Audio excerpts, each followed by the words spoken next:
For many decades in America, a slow but steady chipping away process has been eroding our nation's foundation. The once distinct Christian ethos that has guided our country and shaped our national character has been disintegrated before our very eyes. Everybody feels it. But over the last few years, the speed at which America is being reshaped is frightening.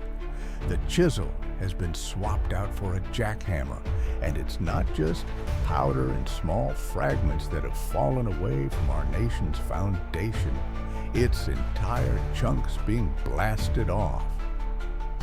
Now, one must ask himself, why is this happening? Why is our nation in such decline in every category? Race relations, truth and justice, civil stability, sexual norms, biblical morality, marriage and family, virtue and lawfulness, a stable economy, lawful migration, integrity in government, and a united country.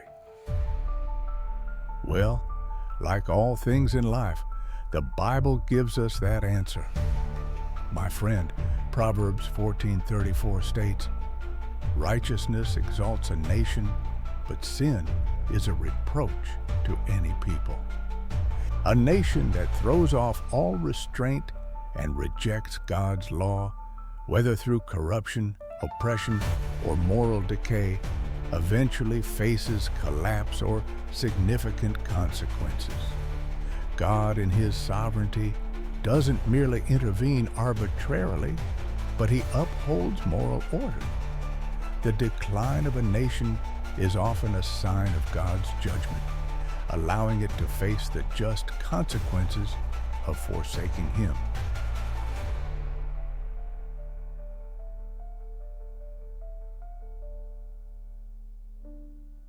Now, hopefully, you're starting to understand the gravity of the situation. Friend, if we consider all of biblical history, it's not hard to understand that when the people followed God, they thrived.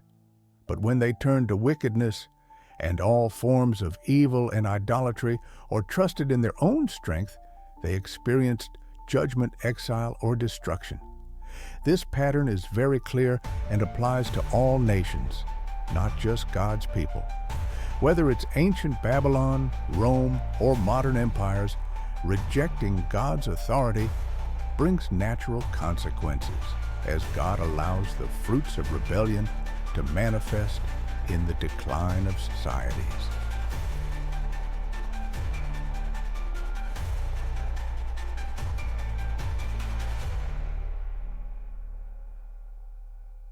My dear friends, the Bible tells us that Jesus Christ is the same yesterday and today and forever.